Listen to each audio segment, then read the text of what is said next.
আসসালামু আলাইকুম এভরিওয়ান, কেমন আছেন আপনারা? আশা করি ভালো আছেন। তো বন্ধুরা, এই যে আমাদের নাজমুল ভাই, ইনি একজন প্রতিবন্ধী। তো আমরা এই ভাইয়ের বিয়ে দেব। যদি কোনো ভাইয়ের সন্ধানে একটা ভালো মেয়ে থাকে তো আমাদের জানাবেন। তো বন্ধুরা, দেখতে পাচ্ছেন কি অবস্থা। তো সবাই একটু দেখবেন ভাই দিকটা, সেরকম কোনো মেয়ে যদি কেউ খোঁজ দিতে পারেন তো যোগাযোগ করবেন বন্ধুরা।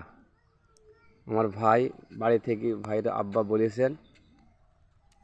ভাইয়ের বয়স আনুমানিক কথা ভাই 24-26 হবে, 24 বছর বয়স ভাইয়ের বয়স 24 বছর। তো ভাই কীরকম ভালো মেয়ে কীরকম দেখে দেবেন ভাই? ভালো। ভালো দেখে দেবেন তাই না? আচ্ছা ঠিক আছে ভাই, শুনলেন ভাইয়ের মুখের কথা। তো সবাই ভালো থাকবেন, সুস্থ থাকবেন। দেখা হবে পরে ভিডিওয়। আসসালামু আলাইকুম রহমতুল্লাহ। নেটওয়ার্কের বাড়ি।